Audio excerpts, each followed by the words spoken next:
What were you saying, Frank, about your list and how it's bad? Oh, it's more of a list of like, I've played these enough to be able to talk about them in some capacity. So I don't know that for a lot of these I can argue the merits of list inclusion, but I think it'll be fine. Yeah, it should be fun. At the very least, you can populate the bottom 16 through 20 of the list. All right.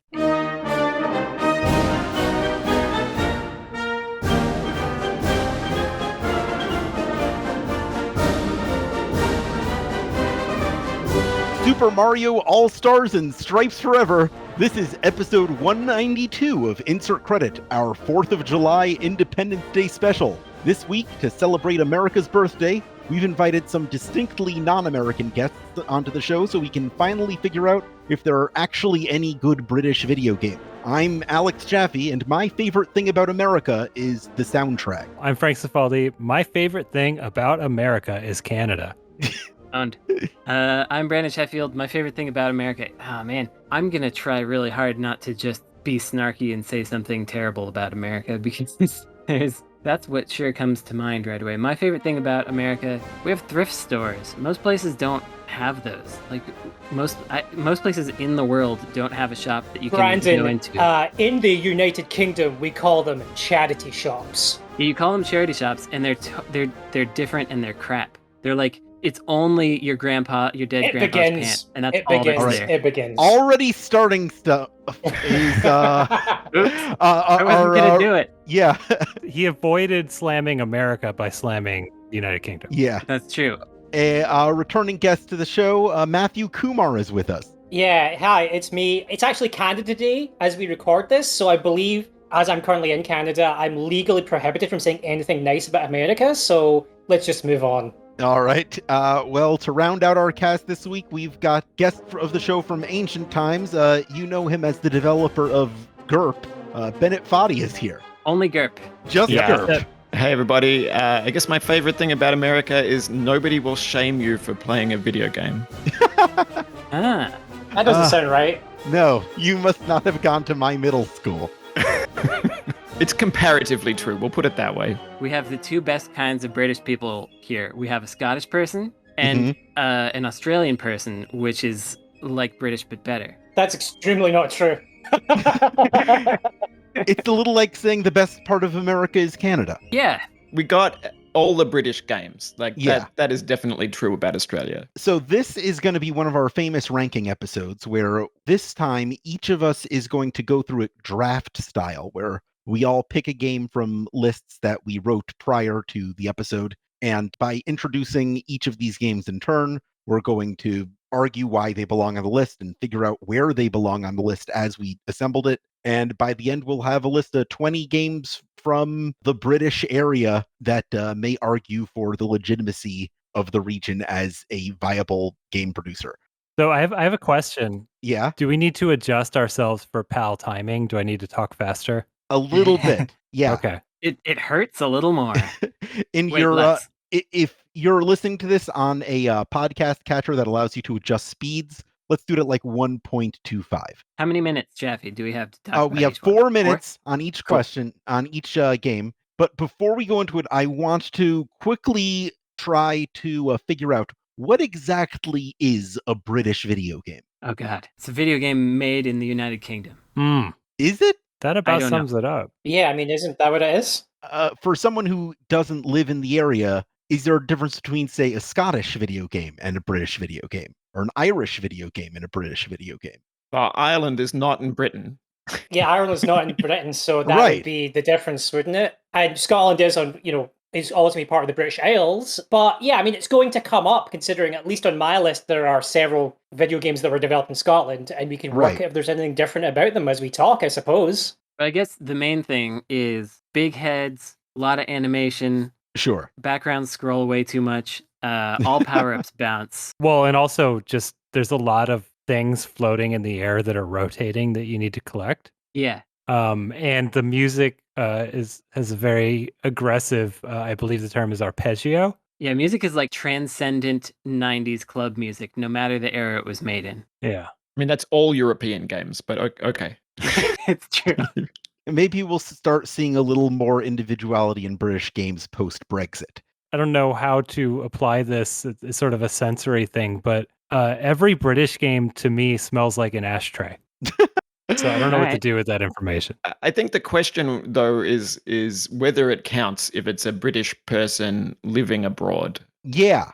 As an Australian living in America, I think my games are Australian games. So I'm going to say yes. I think that counts. If the people involved were predominantly British in some sort of way, Interesting. then that's going to inform all their choices and what they're doing. So it's not about where it was developed, but who developed it. Right, exactly. All right. Are my video games British, considering my last name is one of the biggest towns in England? No. I don't think that's how No. it works. That's not how it works. Okay. Just thought I'd check. All right. I'm glad you checked so we can set the record straight. Yeah, it's important. So our first drafter is Brandon Sheffield. Brandon, you get to pick the first game on our list. That's me. Okay. Should I start us off weird or straightforward? Up to you, baby. Actually, they're all a little weird. I am going to go with Sonic R. I didn't think that Sonic R was going to fit onto my list, but okay, I'm going to hear you describe it. Yeah. You didn't know that Brandon Sheffield was going to put Sonic R on this list. No, I mean, I knew he was going to put Sonic R on his list, but this is exactly what Jaffe was just talking about, which was that Sonic R is a game made by British people, but led by a Japanese creative team. So I didn't put it on my list because I felt it didn't really count, you know? So that's why I'm here. If Brandon can explain why it counts. Yeah, I can. John Burton he's the creative director of it and the lead coder, and really the Japanese influence was like making sure Sonic was okay, like done on model, and Yasuhara did the maps for it. Otherwise, it's pretty British. I mean, you got your Richard Jakes music, all the code, all the creative direction was done by British people. It, like when you look at the credits, it's predominantly British except for like producer and Yasuhara. So it's a British game. Traveler's Tales right on the front, not of the box, but of the game. I think it's good. It's not a great game, but if you learn how to turn corners, and there is a good way, you just have to be drifting and tilting. Essentially, it's more tilting than drifting. It's actually a really fun game to play as a racing game, and it's also a fun game to just explore around because there are all these little extra bits in there, and you really can't argue against that music. That music is the cheesiest, coolest thing that ever happened in video games, probably. Also, this is another way in which it's uniquely British, is that it used so many techniques that were considered, quote, impossible on the Saturn. Like, it really pushed code-wise things further into the, like, deep into the metal. I feel like that's a complementary tenet of British games, is that they will take a machine that is perhaps considered underpowered or older or something like that, and they will extract the absolute maximum out of that, and Sonic R does that. So I feel like it deserves a place. I feel like that is clearly a British game, but on the other hand, it's like you've picked the British game that is most like a Japanese game. Yeah, I love to cheat. Yeah, I mean, I don't know if you're cheating so much as like it's just like a burn on British games, but that's cool. That doesn't sound like something we do. I mean, I like Sonic R a lot, but I do think that like it does feel a bit weak sauce. I think Yasuhara doing the maps really does mix it up. I mean, but I can't argue with that music, and it's a really fun game. So right now, in a list of one game, I wouldn't disqualify it. It's number one with a bullet for me. Nice. Yeah, I mean, I think when we're ranking, that comes into play is overall Britishness of the game. I've got more of these, by the way. I'm going to say that this is a British game because the first sentence of the story summary is that Sonic and Tails are about to take a holiday as opposed to a vacation. Mm-hmm. Look at that. There it is. All right. Matthew, you're up next. Well, okay, I'm going to go for one that no one can argue with the Scottishness of. In fact, there is a statue of these characters in Dundee, which, of course, you all know I'm referring to. Lemmings. Lemmings! Yeah, Lemmings has to be on there.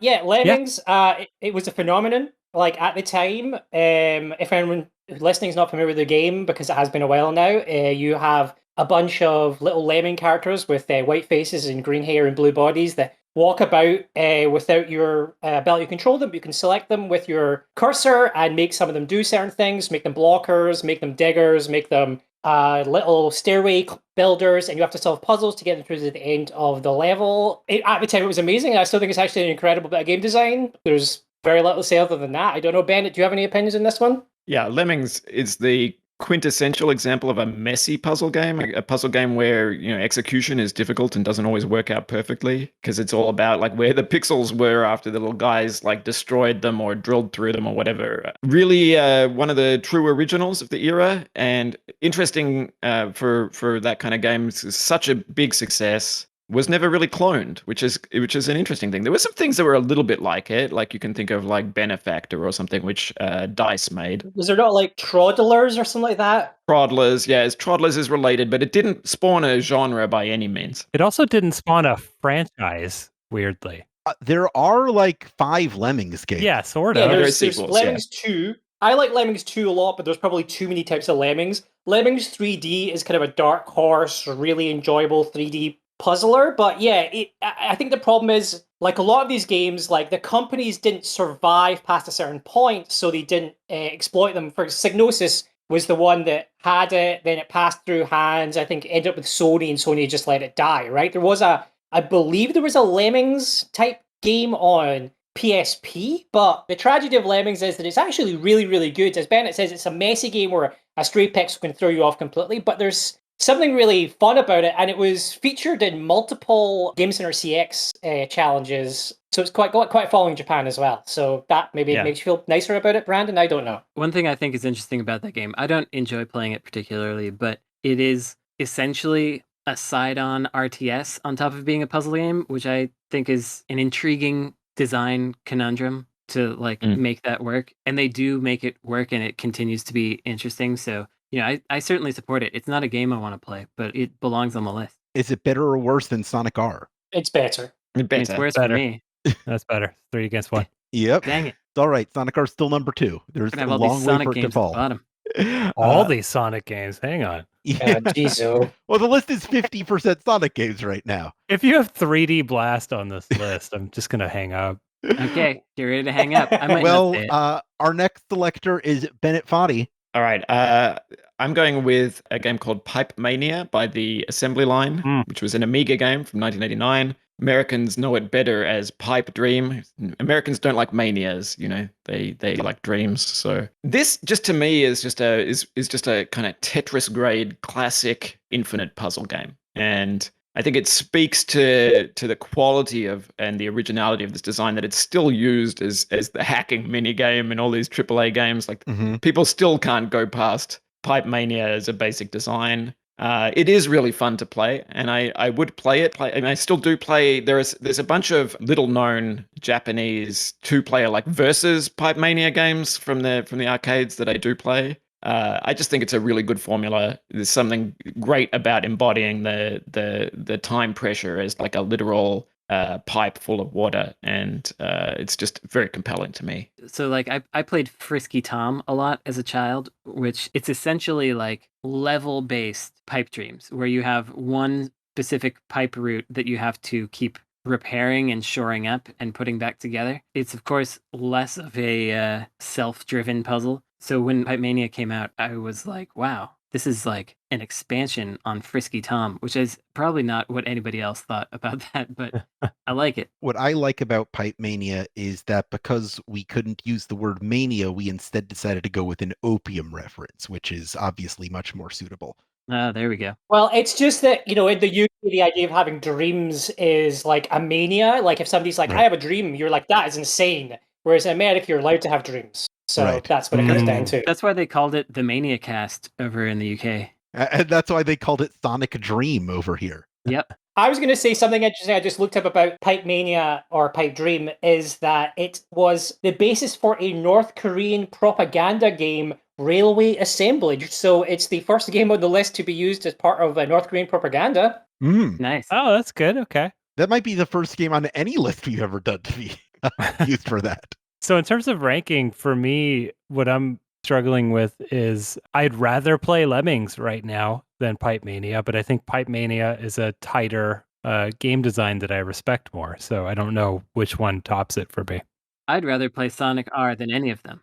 So yeah, we don't care what you think, Brandon. The basis for me is that Pipe Dream is a extremely solid foundational game design that's just been used so much that I would I can't even begin to imagine playing it again. I mean, I would still rank it above Sonic R, but yeah, I mean, yeah, it's like the wheel, right? Like everybody loves wheels, but no one wants to just play with a wheel. I could play with a wheel right now. I would put it at number 1, but I'm not part of the governing body here. That's true. I would rather, I guess I'm thinking I would rather have designed Pipe Mania than Lemmings. That's kind of what I'm saying, but I'd also rather play. I think I got to put Lemmings above it. So I've got it right in the middle right now for me. I think so too. Pipe Mania is number 2, pushing Sonic R ever downward. Frank, you're up. Oh boy. All right, check this out. Burnout Paradise. Oh. I like this game because it is a very typical of the era open world. Go to this spot where there's a dot on your radar and do this dumb side mission game, but it just sticks to the theme so hard that you're a car. You're a car that lives in a place with other cars. They don't talk to each other or anything. There's no humans anywhere. It's like Grand Theft Auto, but you're a car and you don't steal other use. You just do car stuff. And I find that very charming. And they don't lean into the humor, which I think is really important. They don't lean into the fact that you're an autonomous car. It's just understood that no, this is just the way the world works. These are just cars that inhabit this place and do car stuff, and that's just what life is like here. So I really like it for that purpose. But also in general, I just think it's these Burnout games feel real good to play. They feel real good to crash in, and there's a lot of that sort of thing in here. So it's a good feeling driving fast game that's that I mostly like for its goofy approach to the open world genre, but not so goofy that they know it. It made my list low down because maybe it doesn't feel super British, but it is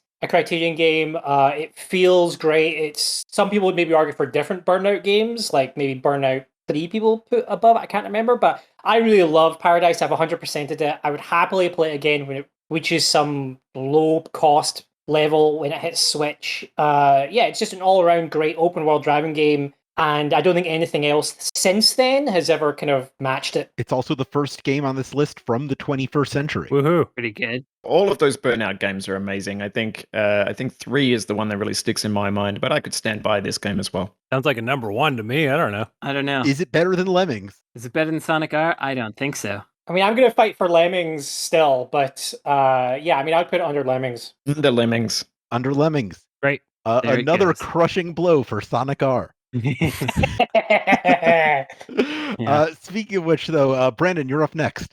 Now I'm having a hard time because I'm realizing that the less specifically British this video game is, the further down it's going to be on the list. So now I need to figure out Not for me. whether okay, that's true. We each are going to get 5, more or less. And so I need to figure out whether I want to put my weird ones in and make sure they get in there, or if I'm going to put in, because there's some other stuff that somebody else might say. Okay, I'm going to go with Alien Resurrection. Huh. Alien Resurrection is by Argonaut Games, definitely a British game developer, released in 2000 on the PlayStation 1. It is maybe the first true twin-stick first-person shooter, continuing on the legacy of, like GoldenEye had a twin-stick mode as well. It is a very good-looking, atmospheric horror single-player game. It's tough as nails as well, but it looks so good, and the artistry of that game is fantastic, and it really gives you like a creepy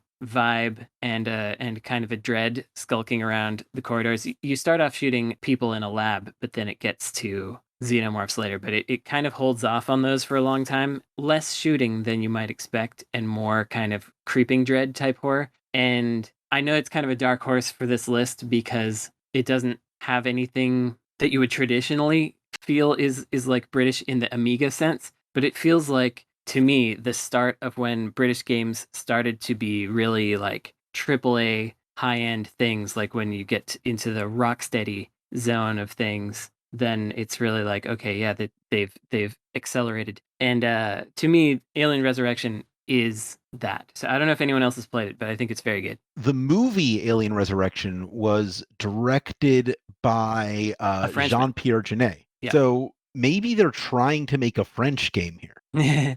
At first, the game was supposed to come out before the movie, and it wound up coming out after it and being separate from it and not having totally similar themes because the game was going along so well that they wound up getting more time and deciding that it should stand on its own. So I don't think they were. I think they were like doing their British best. But yeah, it sounds like maybe nobody else has played this one. I played it. I played the demo of it back in the day. This is one of the classic, long-standing British development houses. Of course, they were active in the 80s. The thing that sticks in my mind is that their in-house assembler was called Argasm. Ugh.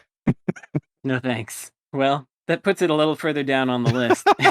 Yeah, I was going to say that I thought for a minute you were referring to Alien Isolation, which was made by Creative Assembly, also in the UK, which came out fairly recently, and I was a really big fan of. A lot of the things that you were saying about it, like in terms of like the creeping dread and the really amazing alien AI that's so simple in that game but works so well. But unfortunately, I haven't played this Alien game you're talking about, so can't comment.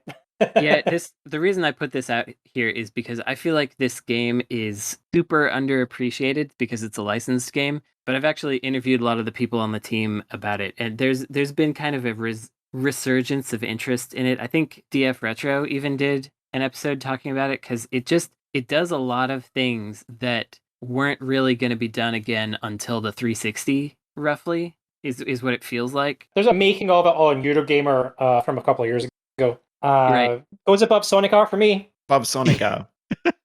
Brandon? All my cool games are going to be at the bottom. I'd put it above Pipe Mania myself.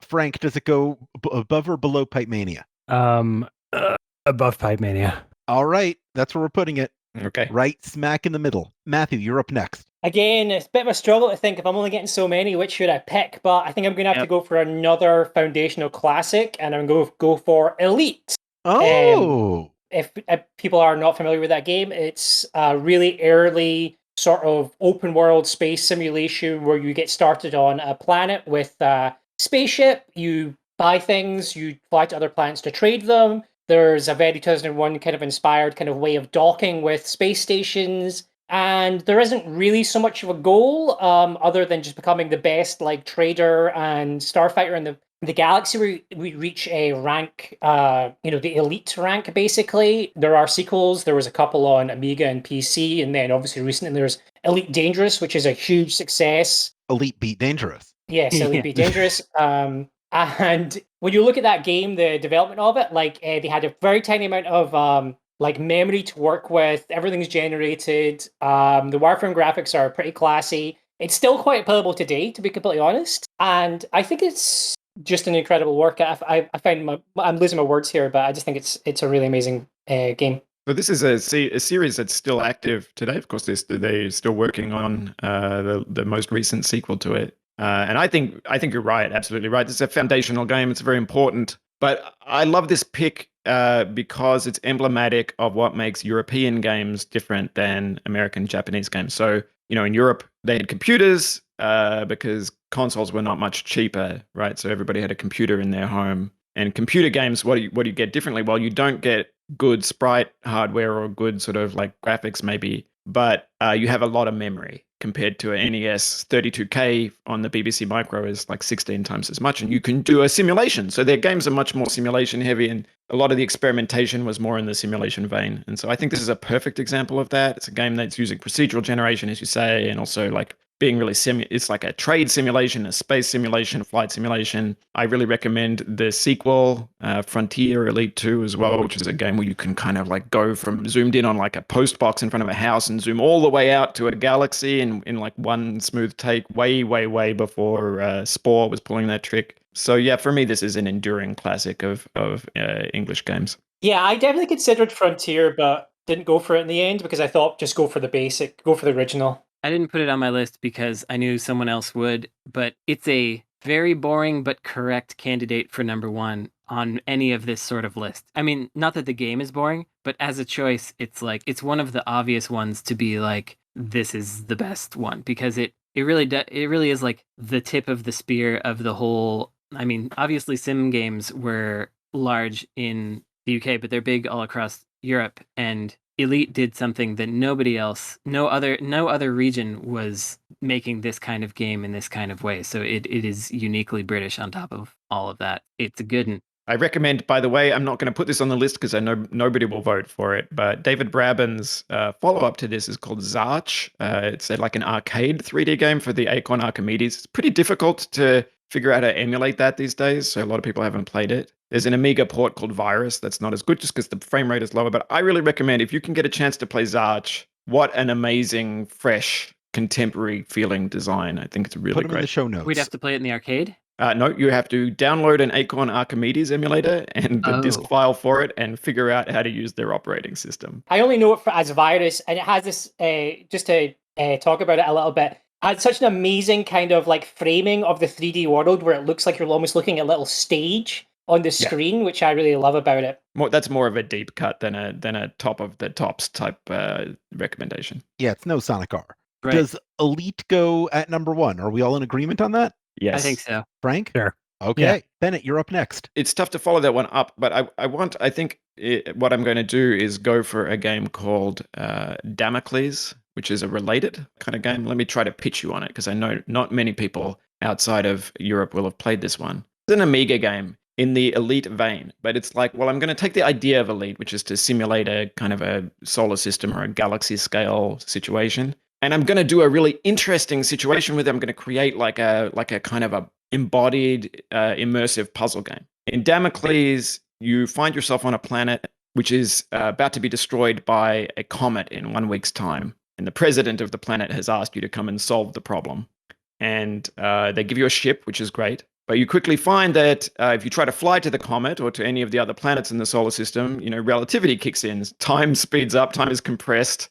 And the comet speeds towards its target and destroys it. And so, you can visit anywhere in the solar system to try to solve this problem, but you're not given any other leads or any other kind of information. And each of these planets has multiple cities. Every city has like tens of thousands of houses. Of course, the whole thing is using like procedural recipes really heavily. And I like that because this is a thing that people went totally apeshit for in Outer Wilds, which has a much smaller scope, really. Right? Of course, it was like a student project. This is just like the most ambitious game in the entire universe. Pulled it off. It's like not, it's not super friendly. You have to bring a lot to play it, but to play a game where you're given like an open world, it's like a whole solar system. All these systems interact, and you have to try to figure it out.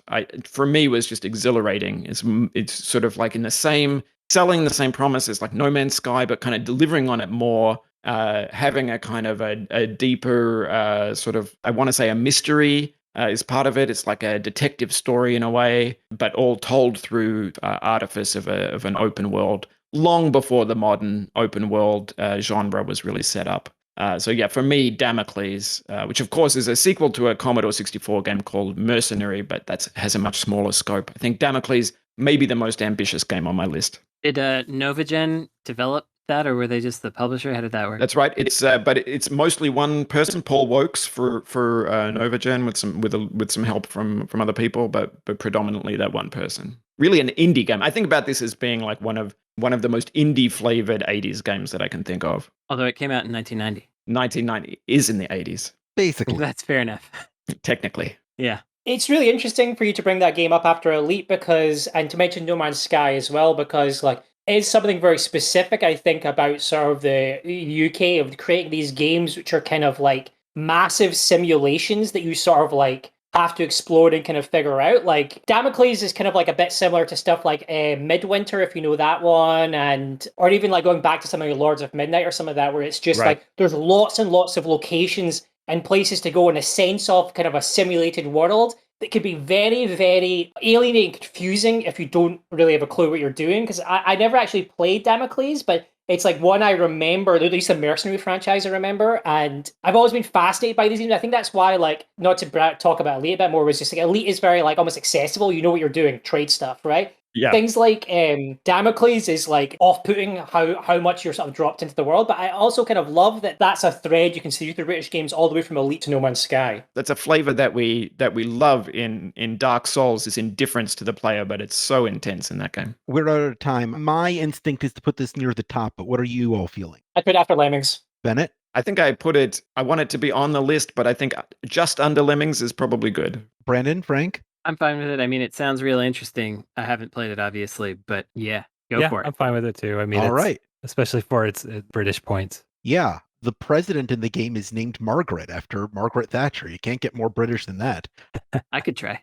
Frank, you're up. All right. I'm going to talk about a game I've never played. I only read about once, but reading about it has stuck with me so much that it made my list. I'm guessing two of y'all know this one. It's called Where Time Stood Still. Yeah. Oh, you know it. Okay. I know all of it. Yeah, ZX Spectrum, right? Yeah, so it's Spectrum, a It's couple other beautiful. microcomputers. It's a beautiful looking game. The premise is that you and I think you're a pilot and you've crashed and the rest of your crew has survived with you. And the goal of the game is just get from point A to point B. But it's this big open map full of traps and hazards and dinosaurs. And it seems like the hazards are randomized every time. So for example, if you're walking across a bridge the first like 10 times, it might just be fine. But then like the 11th time, one of your guys might fall off. There's behavior associated with your companions that you kind of have to balance from what I understand. So one example I read on the Hardcore Gaming 101 article was that two of the people who are with you are a couple. And like if the guy dies, the other one is just going to go like grieve by his side. And you have to kind of choose whether you're going to just carry on and try to get out of there and survive, or if you're going to then, double down and try to help them and risk your own life to do that. And of course, they would be useful to you later, possibly. One of the characters is the character in every one of these movies that has a similar scenario, who's just like the go-ahead jerk who thinks he can solve everything, and he kind of gets himself in trouble, and you could let him die. But he's also the only one who can communicate with the natives to get tools that you could use to survive. So that all sounds really fascinating to me. Yeah. It's just kind of been stuck in my head since I read about it in like April or something like that. And I just haven't gotten around to playing it yet, but I didn't want to exclude it from the list for that reason. Frank, it's funny because last episode we talked about whether Ocean ever made a good game, and now here you are putting. They didn't make it. They published it. Oh, they only published it? Okay. It's Yeah, Denton fair Designs. Yeah. All right. It's one of the only studios that was around in England at the time that had women on the development team. So it really stands out for that reason. But they have some very interesting games. They were doing Bandersnatch, right? Yep. No, that was Imagine Software, I think, and Yeah, that was Imagine, right? Yeah, Oh. yeah. Sorry. the people from Imagine either formed or became part of Denton Designs. Yeah, Denton Designs did lots of really interesting games. Like, it's interesting that you picked this one specifically, Frank, because like definitely games that they made that sort of like hovered around my list. One is Frankie Goes to Hollywood, which is a game based on the band Frankie Goes to Hollywood that's really interesting. Where Time Stood Still also sort of fits into that milieu of like isometric British games that are kind of like interesting and weird, because most other places didn't go all in on isometric, right? I have one isometric game in my list, which I may or may not put up. For most of these Denton Design games, they tend to have very, very interesting original concepts, but they really don't have a sense of contemporary sense of playability, which of course we have descended from Nintendo mostly. You have to bring a lot to enjoy them, playing them now. I haven't played Where Time Stood Still, but I did play the other game they have that's very similar to this, which is The Great Escape. We don't have time to talk about The Great Escape. We're out of time. Where do we rank this? I would put this further down the list. I think it's a very interesting one to have there. It's probably just a shade above Sonic R for me. Oh, Yeah, sure. above Sonic R. Sonic R is the champion. It should be below Sonic R. Frank, you're the deciding I'm factor. good with above or below, but wait, am I the deciding factor on that? Whether it goes Yes. above or below Sonic R, yes. Oh God, I think it's below. Ah. Okay. All right. Break.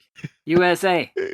Okay. Who's next? I It's think me. Brandon is next. I think it is me who is next. Okay. For now, I'm going to continue trying to put on games that I don't think anyone else would put on there, although they might expect me to. I'm not sure which exact one to do. Either Tempest 2000 or TXK. Don't give away your hand too much. No, I mean, It's the same. what game. I mean is either of these Tempests. One of these Okay. Tempests should be on I there. put TXK on my list, so I'm happy for that one. Yeah, let's do TXK by all means. DXK. The reason I had Tempest 2000 is because it's like the first game to be like that, aside from Tempest. But TXK is like the crystallization of the idea, so we can go with it. Obviously, we got Mystery Welshman, Jeff Minter, making just whatever games he can put particles into. He's going to make that kind of a video game with a bunch of particles everywhere. But TXK is just so full of stuff. And it's also like the legacy of that 1 to 2 person coding ideal that just never went away. Like back in the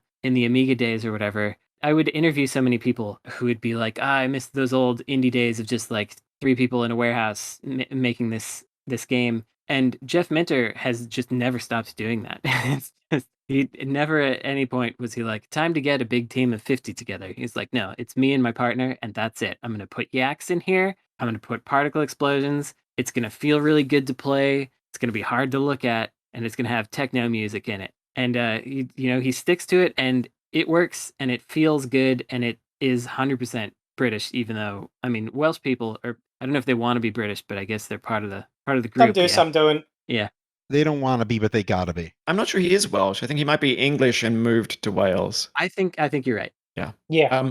I think you have to have a Jeff Minter game on the list. Absolutely. He's been at it since the early 80s as a teenager and has just never stopped doing it in the same way, except that I guess now he works with his life partner, Giles. I think of him as kind of the indie game developer in a way. It's like he's like reinventing old styles. He's bringing a lot of creativity and offbeat humor, but also injecting a lot of like left field sexuality in ever since the 80s, which is really pioneering in my mind. So, I think it's fantastic. We called him the something of video games at some point. Yeah, I don't remember. He was like the grandpa or the, I don't know. He was something good. I also love that whenever people are like, kill your babies or whatever, Jeff Minter never gives up on any idea he's ever had. He's made so many Grid Runners, so many Tempest 2000s, just like, if he has a good idea, he's like, let's do it 5 more times and make it a little better, which I personally really appreciate. I really love TXK. One of the things that I really love about Jeff Minter's game design as he's progressed is that even as sort of inaccessibly visual his games can be, with like particle effects everywhere,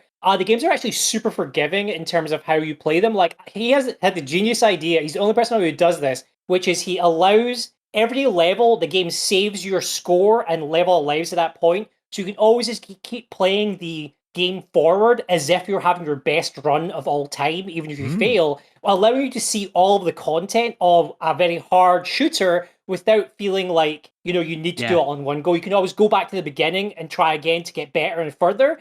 That type of like thing is like just really great design to me. And TXK I've seen all of. I didn't get the most recent thing he did, which was, I guess, Tempest 4000.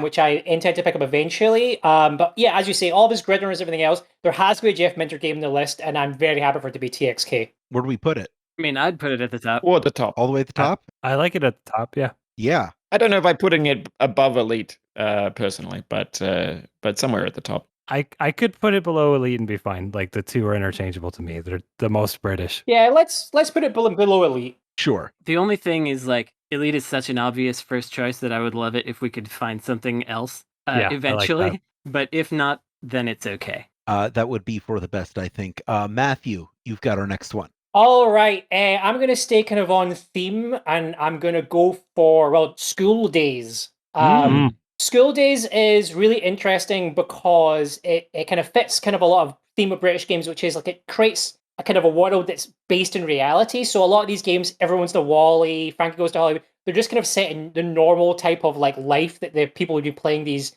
games would have, except in this situation, it's a very small, and again, we're talking simulation essentially of being a schoolboy, kind of a classic kind of Grange Hill-esque school where you wear uniforms, there's different types of teachers, and you have a little sort of quest to perform, but there's a lot of like lovely kind of emergent design from it, such as when you go into classes, there's not actually enough chairs for all the students. You're constantly fighting with other students to sit in seats. You get lines, you get punishments. You try to do something bad, you have to do it while not being watched by the teachers. It has a beautiful kind of diorama-esque kind of visuals. It's just a really interesting, great game. The only type of thing that's really been spawned from it, I would say, would be like Rockstar's Bully, which is another game that I loved. And I would love to see more types of things like this. Mm-hmm. Yeah, I was going to ask what makes this better than a Bully. Well, Bully wasn't developed in the UK, first of all, as far as I know. I think that was maybe Rockstar San Diego. Irrelevant. Question's irrelevant. That's right. I had this on my list as well.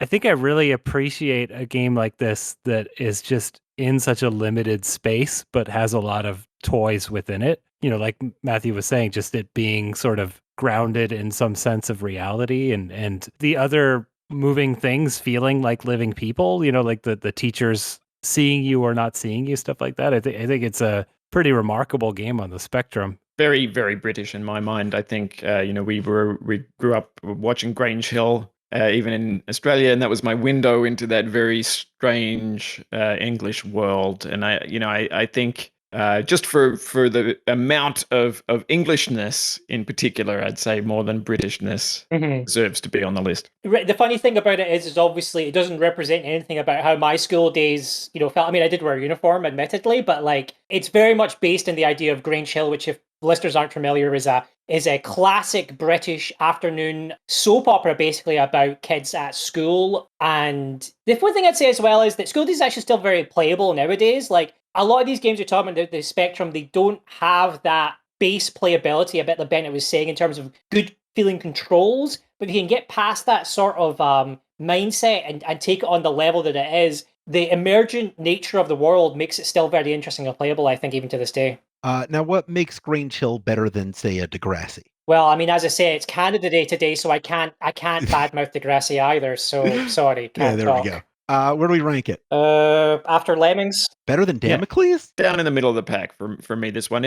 I have played this recently. It is fascinating culturally, and I think also from a game design point of view, sort of like an early example of a kind of immersive sim style design. Amazing that it runs on the Spectrum and it looks good, but it's not that playable by contemporary standards. So middle of the pack is above Alien Resurrection. I wish more of you had played Alien Resurrection, because I think you would put it above Alien Resurrection above it. I like it maybe more than Burnout Paradise, but I mean, again, to what extent that's rose-colored glasses, I don't know. All right, we'll put it right in the middle then, and we'll be right back after a quick break.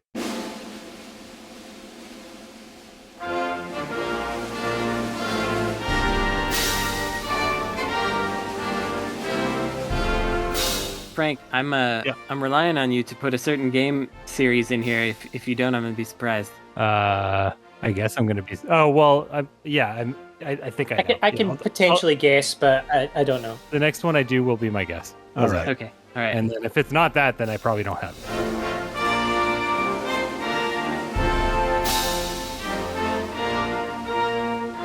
Welcome back to the Insert Credit 4th of July special, where we're ranking the best British video games of all time. Right now, it is Bennett Foddy's turn. All right. Yeah, it's difficult to know what to pick here.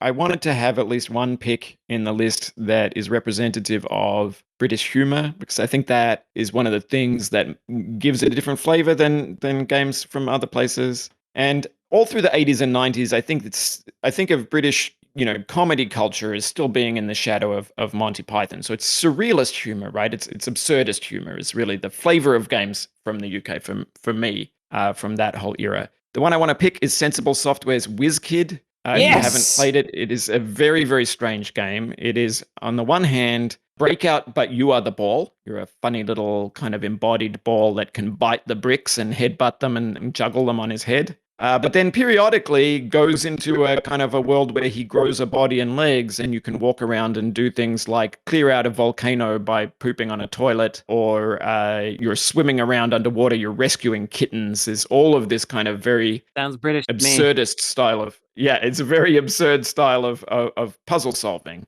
This is Wizkid, the story of Whizball 2. Yeah, so Whizball was a slightly less bizarre, but somewhat bizarre shmup for the Commodore 64, which was very well loved. That's, of course, a studio that made most of their money on Sensible Soccer, which is a good game. But for me, their magnum opus is Wizkid. It's wildly out of scope. It doesn't totally make sense. It's a bunch of weird ideas that have been mashed together. But it's extremely entertaining and holds up pretty well for having good 50 frames per second.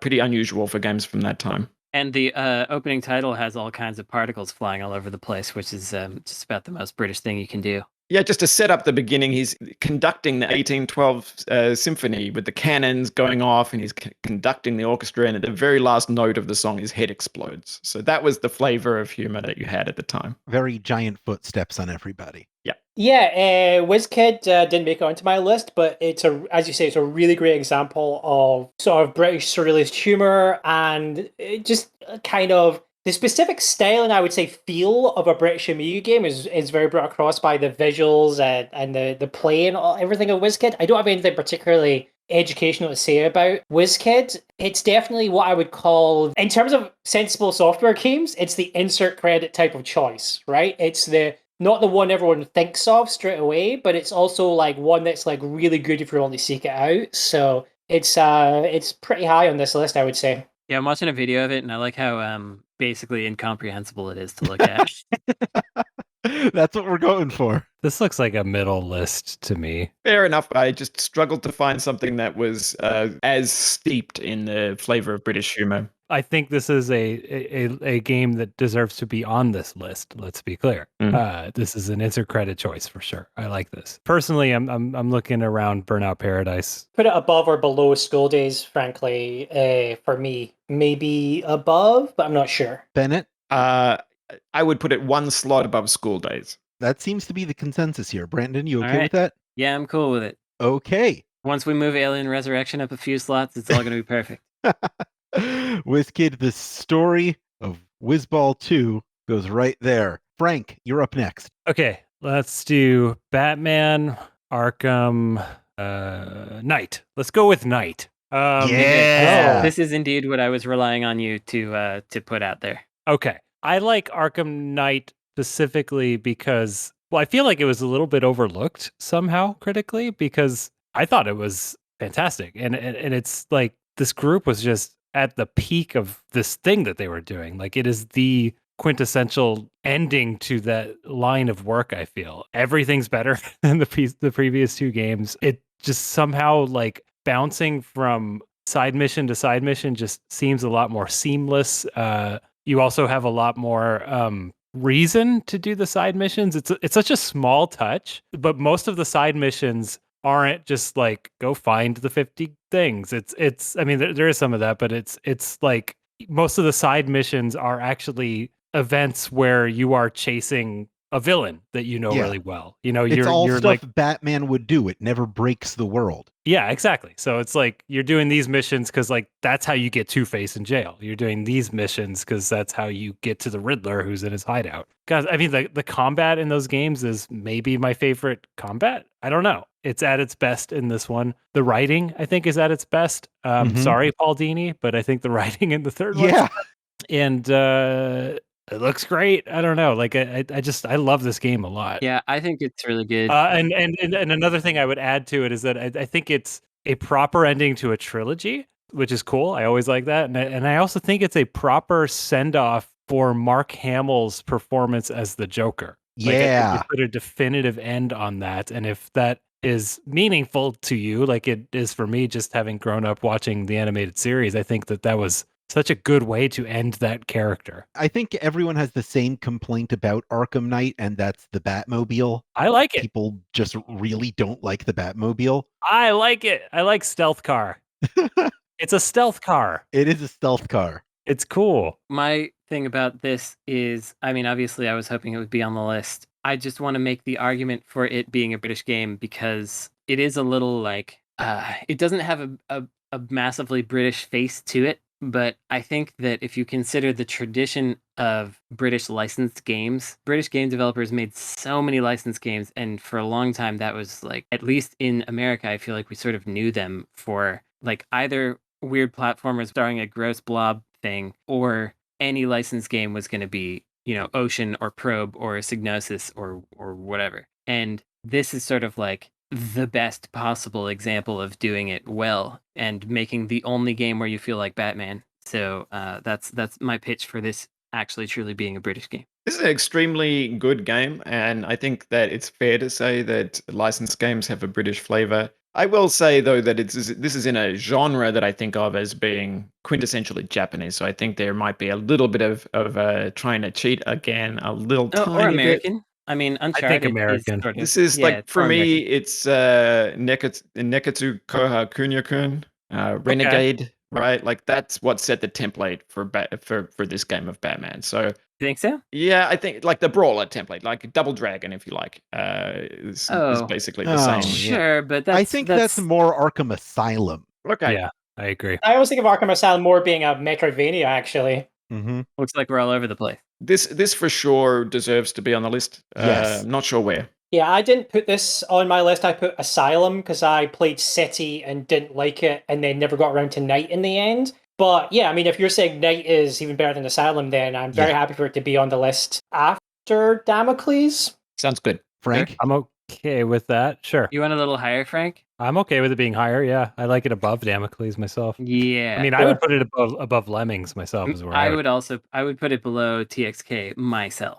Let's level with it being right above Damocles. All right. Okay. Good for me. Brandon, you're up. Oh, it's me. Okay. Well, boy, it's tough. It's tough here to figure out which ones I want to go with, but I'm gonna have to say I need there to be a Bitmap Brothers game on this list, and Yes. I am choosing Chaos Engine / Soldiers of Fortune. I don't know if that's everyone else's favorite Bitmap Brothers game, but it just, for me, the look of this game was like, I just didn't realize that you could make stuff that implied this level of detail. Everything is like rounded. Everything feels like it's organic somehow. They just had such a strong sense of how to do intelligent tiling and construction of backgrounds, and like cutscenes all looked so good. And I really like playing this game. It's got great music. It's got this weird, like, I don't like steampunk, but I didn't know that at the time.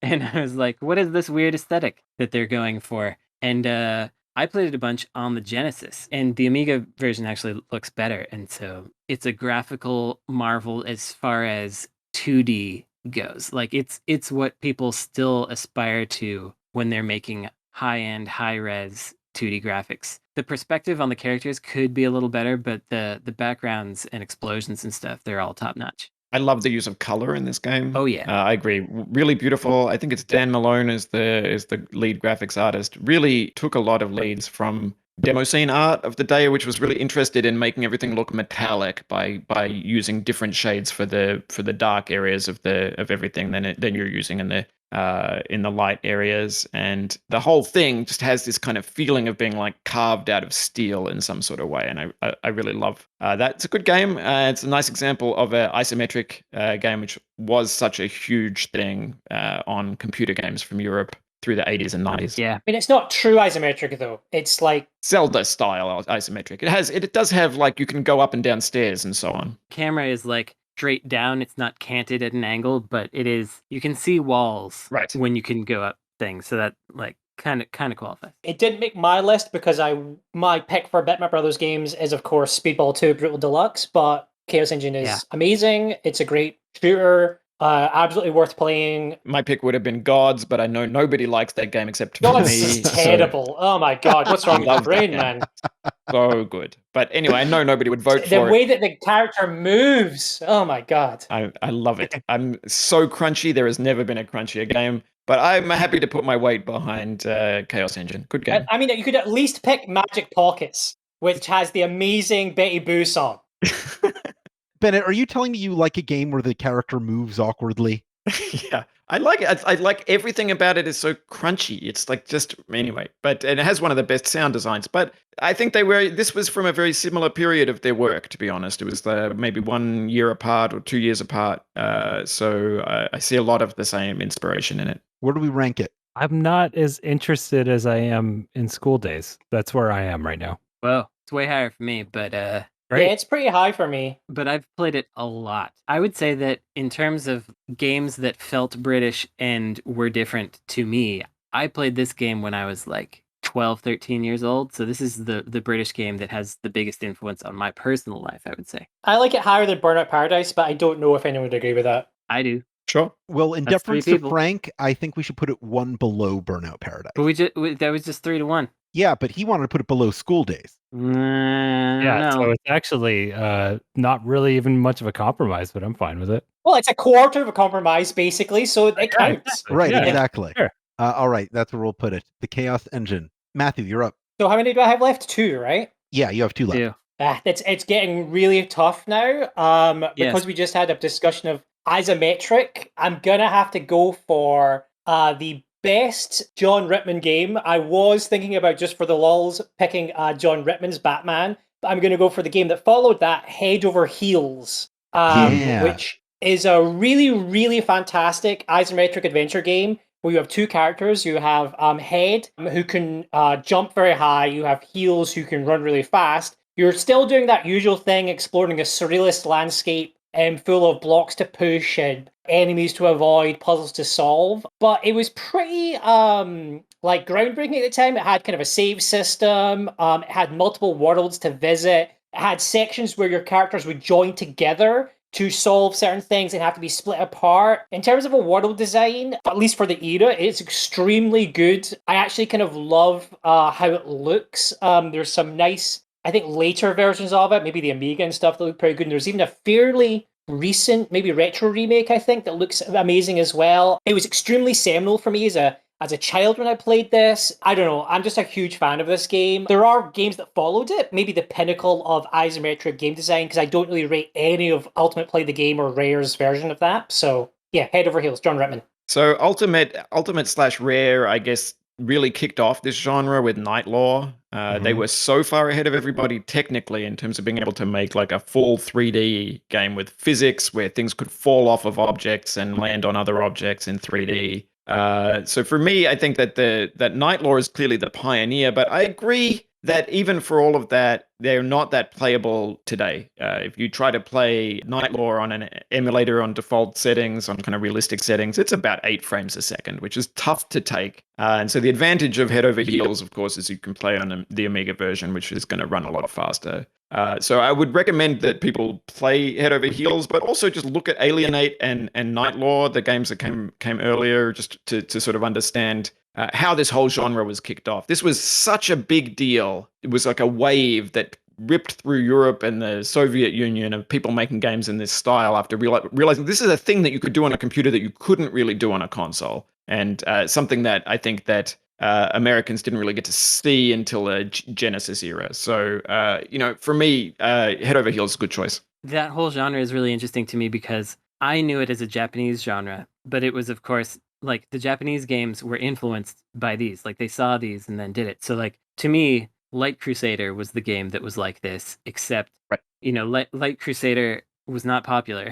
It still isn't popular on the Genesis. It's like the treasure game that nobody cares about, which is bizarre. So somehow it just didn't catch in America. But I've played other Japanese games in this genre, like Gotsendiener on the PC Engine, and obviously Landstalker is in there. And so I think it's definitely an influential kind of a genre. So if I played Batman, have I played this? No, not really. Yeah. Well, a little bit. Because Batman is like, it's a similar sort of gameplay. It's just that this one is the level design and the concept of having 2 characters that are exploring the world separately and together, sometimes using their abilities, is one of the big aspects of Head Over Heels that really blew my mind. I honestly, I like Batman as well, but it's not. It doesn't have the same panache, let's say. I can't navigate to that game. I can't like not walk into walls that kill me.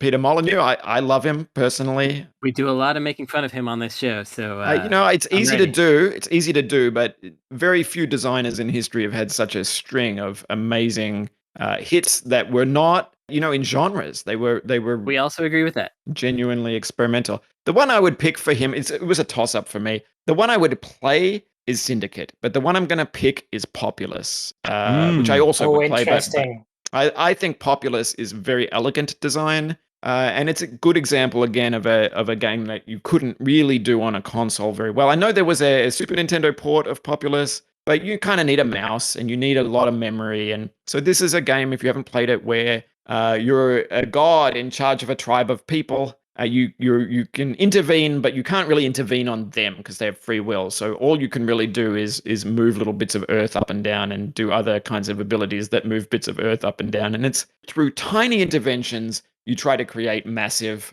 social and sort of population level effects. I just love that idea, and it's done in a really elegant, efficient way through the design. It looks nice for the time when it was coming out, and just very original, just incredibly original. Makes the most of a computer system, and also a fun game, especially in multiplayer. Really good, like long form multiplayer game. Yeah, I mean, I totally agree. I think that like I put Syndicate on my list. I struggled between Syndicate and Dungeon Keeper, but Bullfrog had a really good run. Like I think people look now as Peter Molyneux as a joke, but you even look at games like Magic Carpet, I think is super interesting, so fast and sort of playable and strange in its own way. The theme games, but like Populous is again a foundational game that that sort of land mover game. It's still a very fun, interesting game. It's not my favorite, but it's a good pick. I've played this, of course, on the PC Engine. Of course. For whatever reason, it does not have mouse support, which doesn't make sense to me, but it does use the Super CD, so it's got enough RAM to handle things. But just a incredibly minor side note is that on the Super CD version, which has both Populous and Populous Promised Lands, Bomberman can be one of your choices as what the little people look like. It gets my vote. Gotta have a Bomberman game the on the list. DS version of, in fact, where you can change the cities and stuff, I think, to Nintendo consoles. That rules. Yeah, oh yeah, there is, I believe, PC Engine console that you can have, and that's like when you have your Bombermans, they come out of little tiny PC Engines. Nice. Good stuff. So number one. Yeah, that's right, if it's got Bomberman in it. This one isn't too high for me, but yeah, I would be interested to see where Ben would put it. Yeah, I put it like maybe number 3 or 4 in this list, I'd say. Whoa. Wow. It's a lot lower for me. Yeah, I don't have any fun playing it. It's the problem. It's like below Skool Daze for me. It's like Skool Daze, Bennett. I mean, it's definitely above the stuff that Brandon likes. So God darn it. God darn it. I got number 2 game here still, by the way, everybody. So sure. My vote is also below Skool Daze, above Alien Resurrection. Brandon? You're all going to regret this later when you play Do you Alien want to move it up? I'm telling you. No, it's... move it up? Oh, move Resurrection up? Move Populous up. No, I think below Skool Daze is good. Okay. The joy in your I could see your eyes when he said move Resurrection up. It was like kicking a puppy, No. That's right. No. I think out of deference to Bennett, I'll put it just above Skool Daze, but that's where it'll stay. Thank you. Okay. Frank, your second to last game. God, I got so many. You want some of mine? Maybe. I'm just gonna go for an obvious one. Grand Theft Auto 4. That's the last one I played. That's my favorite. I liked that one a lot. I liked that there was this sense. I might have been reading too much into it, but I almost felt like the character I was playing as was so desensitized to violence because of his past that the killing hundreds of people without thinking of them part of the game almost felt metaphorical in a way. And again, I'm probably reading way too into Grand Theft Auto because they definitely did not go that direction in the sequel. But I really liked some of the things that they added in this one. Just the idea of like being able to take a taxi to missions was nice. I really liked the way that dialogue spoken as you're sort of forced to drive is timed so well to how long it's going to take you to get somewhere. I don't know, man. It's Grand Theft Auto. I mean, I'm picking a Grand Theft Auto for a million different reasons. We could easily say GTA 3 for just sort of creating this entire genre, but I think 4 is a much better game. And I haven't played 5. My only thing to say about this is that I don't like GTA, but I appreciate that it has this kind of cynical view of American culture that is almost imperceptible to the larger part of Americans that play it. They're not like, this game is coming from a place of cynicism about the place that I live. They're like, oh yeah, this is cool. This is legit. I like that. I appreciate that angle of it. And I mean, obviously it's a well-made game. I just don't like playing it. I like Grand Theft Auto. I think, this is not my favorite of them, but it's a good pick, I think. I will say that by the time I got to 4, because it set such a formula for itself, you start to really notice the particular annoyances that like in the writing, but really for me in the kind of quest design and in the NPC design, it starts to really bug me by the time I get to here. But it's a great series. You can't deny the importance of it. And the influence of it is very, very high. Like it's difficult to argue that this is one of the most important, at least economically, in terms of design, creativity, and culture. I think games out of the UK. Absolutely. Yeah, I mean, basically, we have to admit that Scotland invented modern video gaming with Grand Theft Auto. Let's just be honest. Let's all accept that. Yeah. And people should put, some respect on its name. GTA 4 is not my favorite of them. I actually put Vice City on my list because it's the one I've had the most fun with. Like, I've played them all. Vice City's fun. And yeah, I mean, I think that you cannot argue with the unbelievable importance to the industry in terms of what it created, what it did. I think 4 is, as Bennett says, has annoyances, but I do like that. Unlike 5, where being set in LA, you can never get a taxi. In New York, you can constantly get a taxi whenever you want, rather than stealing cars. So it's a good pick. Not my favorite, but I think it's Titanic. It has to go high. Yeah. Yep. Where are you feeling like putting it, folks? Any It was folks? just addressed to all of us. Yeah. I mean, all 4 of you. Among my own picks, I think Arkham Knight is like twice the game. I'd agree. That would maybe put it somewhere toward the middle. Like right below Sonic R is what I'm thinking. Is that what we're all thinking? I think I can speak for everyone. That's not what I'm thinking. I'm thinking right above Wizkid, maybe. No, I'd have put it right above Head Over Heels, probably for me, just beneath our Batman. I think that it makes sense there. I guess it's better than Burnout Paradise. Okay. Yeah, let's put these 2 games next to each other. All These right. 2 Frank games. So it's GTA with or without people. Yeah. All right. That's the one. And it's better without. Oh, wait, you put it. Oh, wait, that's where they said. Okay. Got it. Okay. Yeah. Well, what All did right. Brandon want? What Brandon wants doesn't matter. Oh, got it. Right. That's true. Okay. Speaking of which, Brandon. In deference to me, we're gonna not listen to that.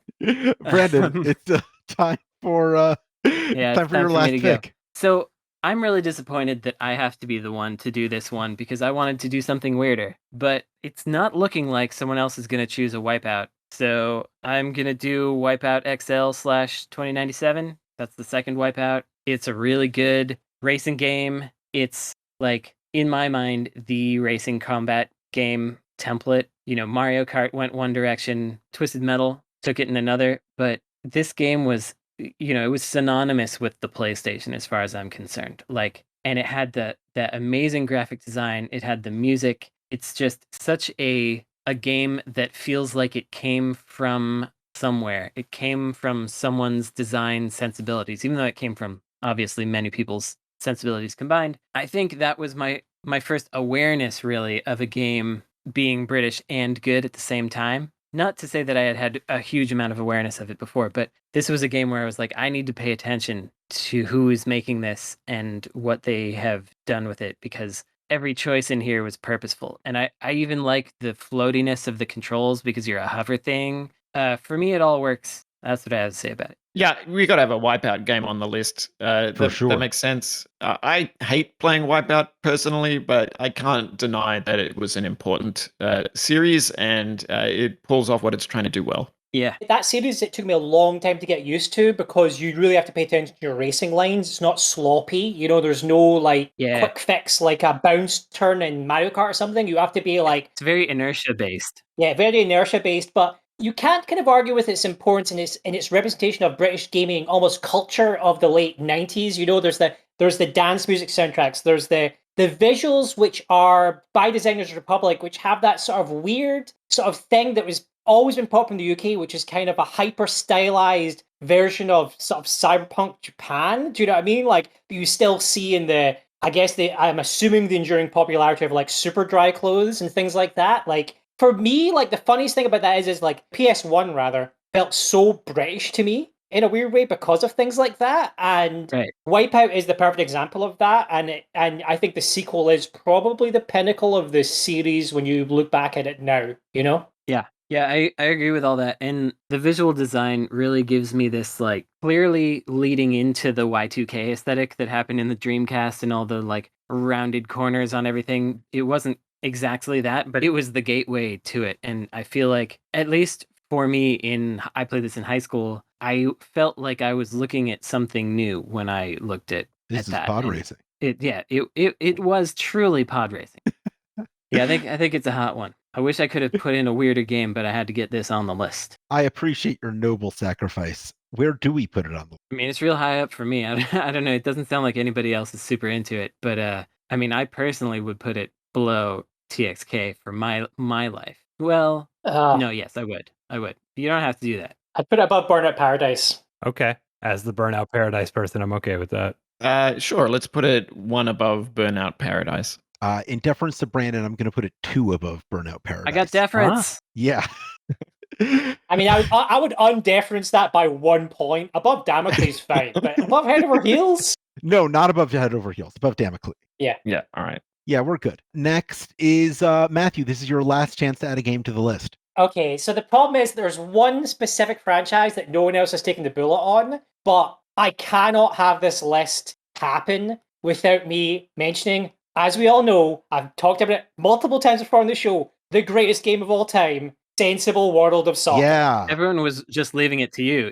That's what's happening. We Yeah. knew you would have to do it, so like it's yours. Yeah, but there's one other franchise that we haven't mentioned yet, so I'm waiting for one of you to take the bullet on that. Sensible World of Soccer is, in my mind, the greatest sports game of all time. There's no argument.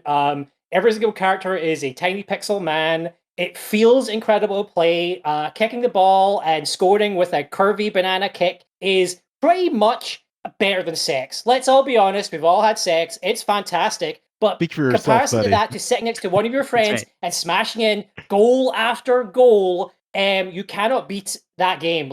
And the fact that it's still kept alive by, I believe, a bunch of Germans by this point who update the teams every year. It's a game that I boot up regularly, usually when there's a big tournament on, like right now Euro 2020 is happening. I genuinely feel it's one of the best feeling games ever, and it's such a perfect distillation of a sport to brass tacks. You know, it's just the fucking best, guys. It's so good. It is important to have a football game on here because in England, everybody plays a football game. You can't count on anybody playing any other kind of video game, but if you talk to anybody, they definitely play FIFA or Pro Evo now. FIFA, of course, is a Canadian game. That certainly wouldn't count. I have hundreds of hours in Sensible Soccer. It's not my second favorite Sensible Software game after Wizkid. That'd be cannon fodder, but I do love this game. The distillation of the sort of fun parts of the sport really does a good job of it, and it's cute as hell as well. It's very cute. Little Pixel Man. Yeah. Yeah, I've only played this while getting destroyed by Matthew, and I can't say that the experience was particularly enlightening as to where the fun part is, but I appreciate that the fun part almost definitely exists because of how much fun Matthew was having, regardless of whether I was really even present. So It's called compersion, that feeling, taking Nice. pleasure in somebody else's pleasure. yeah, well, I got a little of that. Well, joke. that's how I'm feeling in terms of, ranking it right now. I don't care about this game at all, but I like Mathew Kumar. Yeah, I'm ready to put it at number 1, just based What? on Number one with Matthew's a bullet, enthusiasm baby. alone. Number one with a bullet. I mean, it is. It's number one to me. It genuinely is. But if you want to move it down or something like that, you can do it. Buddy, I'm here. Number 1. I would put it one above Skool Daze. Wow. That's Okay. a big difference. Wow. No, I mean, I love all these games. They're all good. But Yeah, of course. yeah. For me, I actually think this is a genre of game that has gotten better over time. FIFA started out wretchedly bad in 1993 and is now a really good game that I love. I wouldn't still play Sensible now because I can play FIFA. So That is truly deranged. Like, they are so different. One is like an arcade sports game, and one is FIFA. Like, the Oh whole my point God. of Sensible Soccer is you have one button. and a control stick. Do you know what I mean? Or a D-pad, depending on how you want to play it. And like that's what makes it so genius. Is there's so much you can do on that little pitch with those tiny little men with one button and one stick. It is the pinnacle actually of like British game design based in that Amiga era where you had one button, right? There's no like needing to go up to jump. The literal pinnacle of that era, like you cannot Peak argue game with it. design. Like it's not the same thing as FIFA. Sensible World of Soccer is a thing to itself. So yeah, if you want to play FIFA, but don't pretend they're the same thing. My only criticism of this game is that it feels kind of frictionless in its movement and stuff. I would like a little more of that. It kind of just feels like they go exactly where you want, which is good, but it's also like it's overly smooth. They go exactly where you want, but the ball doesn't, because if you turn too fast, the ball just falls away from you, which is what it's about. It's all about managing the balancing of the ball and the little guy, because you know that like if you're playing a particular guy, you could maybe weave around a guy and then score, right? But if you're playing another guy, when he turns, he'll just flip the ball away. So you got to be so. My hands right now, if you could see them, they're like tensing up. I'm imagining holding the controller or the joystick. You know, like it's like a game feel thing that is just. That's why it's like sex, man. It's like you just got to get to the right point, you know? Like it's all foreplay. I just want to recommend to the listener, this is also like this question of the game feel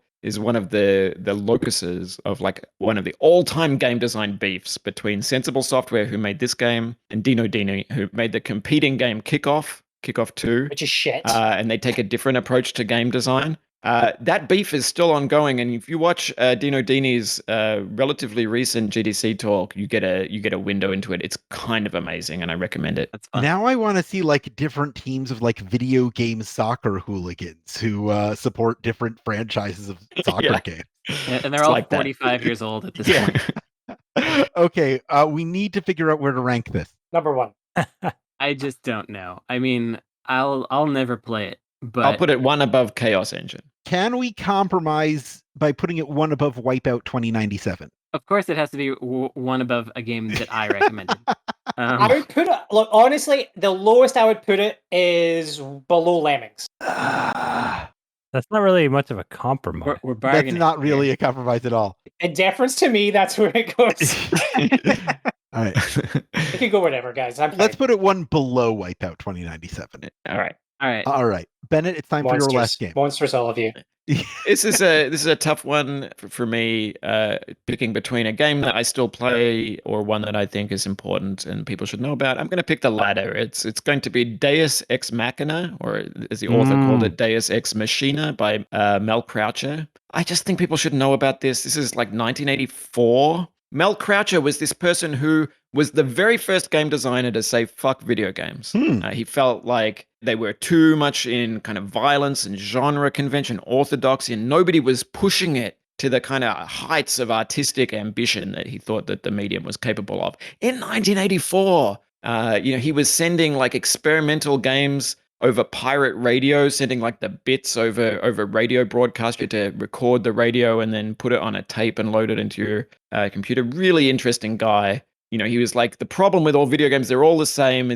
They're all just a combination of chess, dice, ping pong, and bunkum. And he was trying to make stuff that was not like that. This is a game where you start life as a cell pooped out by a rat, and you go through the 7 ages of man while a audio cassette with his celebrity musician friends and the actor who played Doctor Who are kind of chanting and singing songs. It's a psychedelic experience. It's not really focused on gameplay. It was ahead of its time that way as well. Like nobody blinks now if you release a high concept indie art game, which is very thin on interaction. That's a thing now, but that was considered radical when The Graveyard came out, when Tale of Tales made that in I think 2009 or so. It sparked a massive angry debate over whether or not that was a video game. This person was doing this 20, 30 years prior. It's just amazingly ahead of its time. It's not really fun. It's more of an art piece. It's like a thing that you play and contemplate, and you think about all the different themes and ideas. For me, what an amazing thing to have on the ZX Spectrum. Pretty wild to look at, that's for sure. I don't know if played is the right word, but I have experienced this, surprisingly. I loaded up MP3s with an emulator like 20 years ago. And I think I agree. I mean, it's like the predecessor of a lot of, sort of experimental kind of single author like itch stuff today, and it's really interesting still because even today it's not common to see something this high concept as like a commercial video game, which this essentially was, I assume, in terms of how it was sold. So yeah, I like this as just sort of an historically interesting vote on the list, and I would put it fairly high in the first quarter somewhere. First quarter is like 5, maybe not. First half. Yeah, I love this pick. It's another example I think of kind of a British game that kind of like tried to make something happen and then maybe nothing really happened as a result, but it's still a kind of a really important work. I mean, as Bennett said, maybe it really genuinely is the first like actual like art game as we know them. Nice. Where do we want to put it? Yeah, that's the question.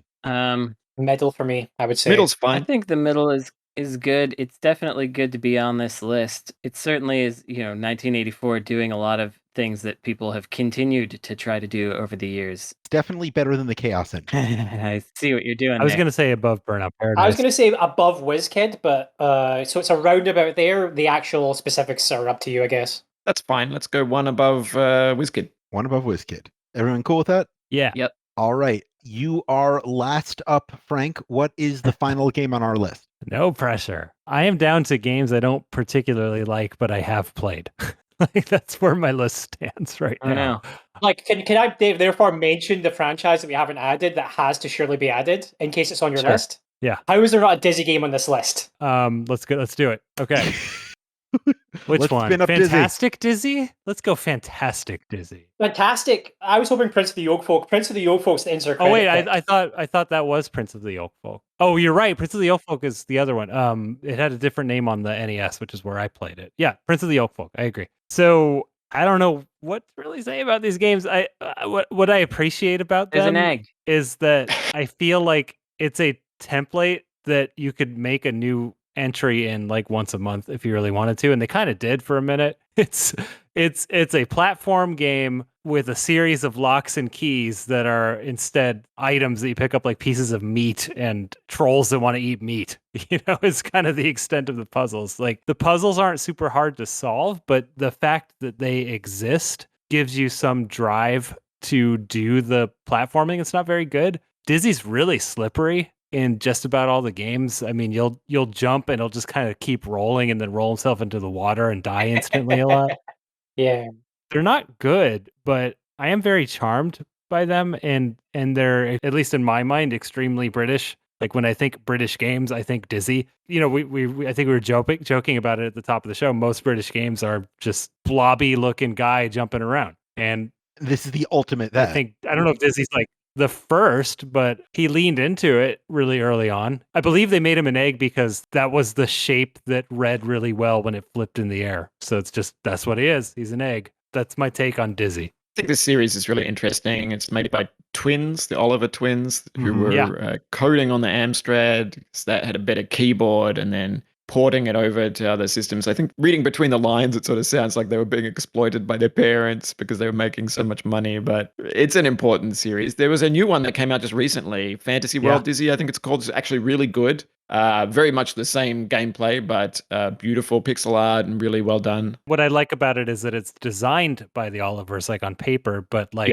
the fans now know the how to make a Dizzy game so well that they made one that's pretty indistinguishable and from what a real one would be. And you say on paper, I mean, you can go to a museum and see the original graph paper that they did all of their level design on. Literally it's on kind of paper. amazing. Just pencil and paper, honestly. It's like one twin feverishly sort of scribbling in graph paper and the other one putting the ones and zeros in the computer. There's something kind of romantic about it that I really love. I always pictured them just having a very synchronous brain together and just sitting down and being able to plop these games out without hardly having to communicate with each other. Yeah. These games are frustrating as hell. People think I make frustrating games. They just do not, it's not even the same league. Don't mess with Dizzy. I mean, I would say that the reason I mentioned Prince of the Yolkfolk is it's the shortest and easiest of them all, and the most obvious in terms of puzzle design. Like, I think that there's a strong argument to be made for Fantasy World Dizzy, which is the third Dizzy game. The first two are not really playable at all.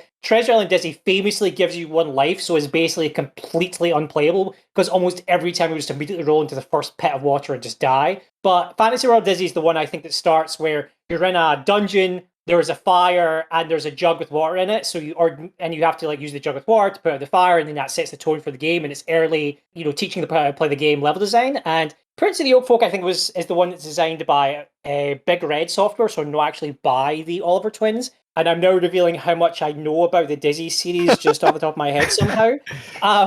It's the one that I remember playing through and being like, "Oh, I finally get these. It's a fun game in its own way." And you can't argue with the fact that Dizzy was basically the king of the video game mascots for a period of time in the UK before, something as ridiculous as a hedgehog or a plumber. I mean, by comparison to an egg, I mean, you guys in Japan and America, you guys are crazy, Yeah. Where are we putting it, this last game? Not super high for me. No. But still, they're interesting. I mean, better than above Sonic R. R. I would say below Sonic R. It's above Sonic R. Below Sonic R. Come on. Sonic R has an Eggman in it. It's true.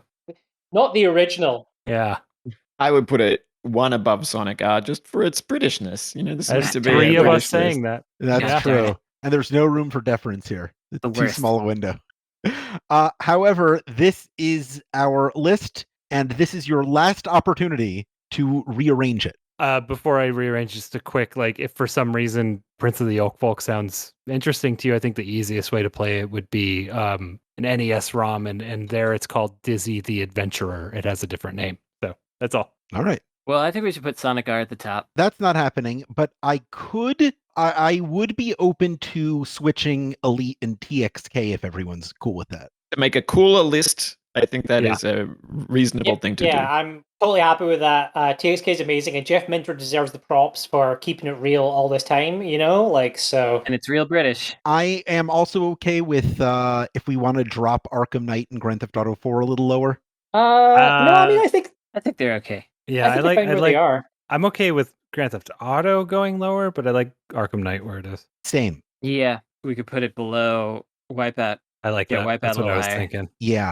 I think in the name of trying to be cool but not trying to be too cool, I think we could just leave it where it is. Okay.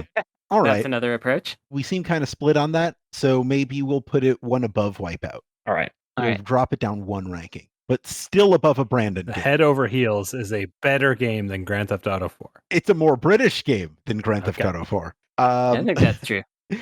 Brandon, you are the emblem of anti-establishment and always have been. So it would be a betrayal if all of your games were at the top. The fact that your games are so concentrated near the bottom of the list means that you still get to be the iconoclast. No, actually, my games are entirely spread throughout. I've got number That's true. 1, like number 7 or whatever, number 11 or 12, and then 13 or something. Yeah. Yeah. To be clear, the ones that Brandon that are higher in the list are the ones we agreed with him on. The only iconoclastic thing is trying to force a Sonic game up our ass.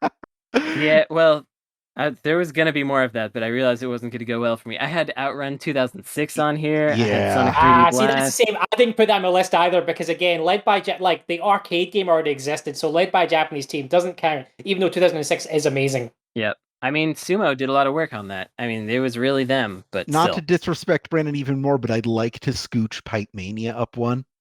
No, No? You will regret it when you play Okay. Alien Resurrection. Fair enough, fair enough. I promise. So is everyone cool with the list as it stands? I think so. Yes. Oh, yeah. Yeah, I mean, I'm fine with that. I mean, obviously, Sensible Motor Soccer is number one Yeah. in my heart, but Sure. I'll have to allow it to be what it is in reality. Yeah. Sure. I mean, it's like 7 out of 10 on the list, which is where all the best games lie. That's right. Sure, yeah. That's right, because often in these lists, like one that's actually best isn't actually top because certain people are just self-obstinate, Yeah, I don't know who you're talking about. If you are on the Patreon or you're a member of forums.insertcredit.com, you can see the full list over there. But here it is. Number 20, Where Time Stood Still. Number 19, Sonic R. Number 18, Dizzy, Prince of the Yolkfolk. Number 17, Pipe Mania. Number 16, Alien Resurrection. Number 15, Skool Daze. Number 14, Populus. Number 13, Wizkid, The Story of Wizball 2.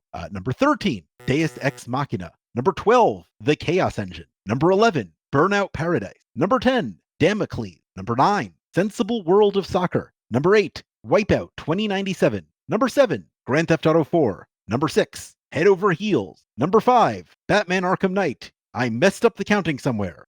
Number 3, Lemmings. Number 2, Elite. Number 1, TXK. Why don't you figure out which number I accidentally said twice? We'll retake this after the show.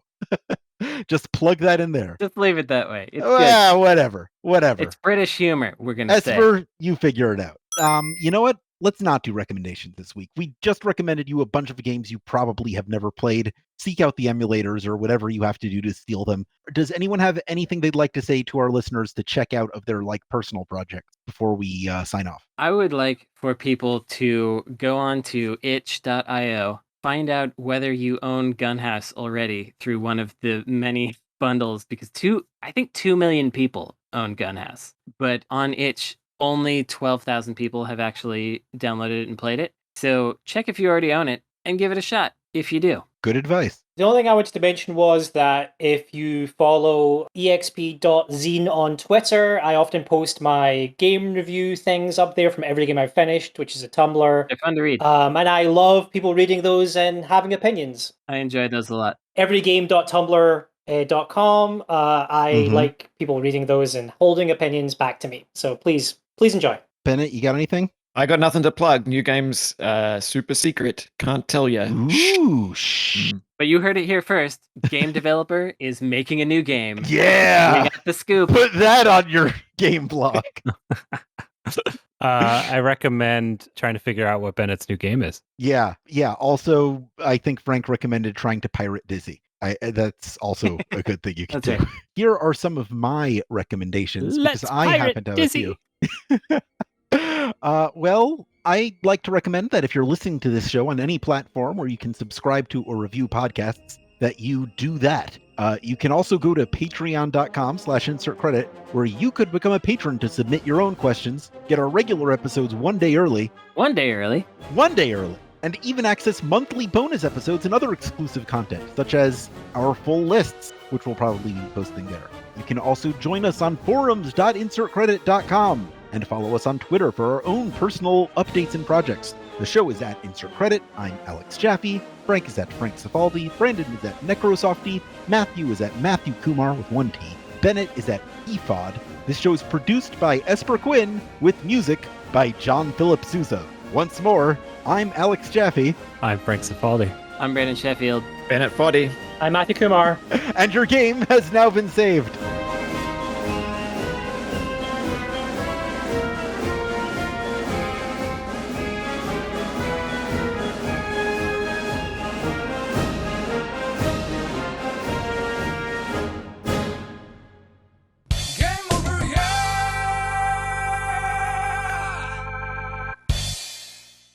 I just wanted to say that I actually felt that list was really, really good, and I'm really happy with it's a cool the list. conversation. Because we got lots of weird old Britishy things, but also like stuff people would actually play, and we all talk sensibly about this stuff. There's a few things that I really wanted to get in though, or would have wanted to talk about, like UFO Enemy Unknown we didn't include, which is big classic for me. And oops. That would have been a good one. And Micro Machines 2 Turbo Tournament, another classic. Really good one. But overall, really solid. Yeah. Great job, everybody. I mean, there was no room for UFO Enemy Unknown. We had to get Sonic R on there. Hey, Sonic R rules.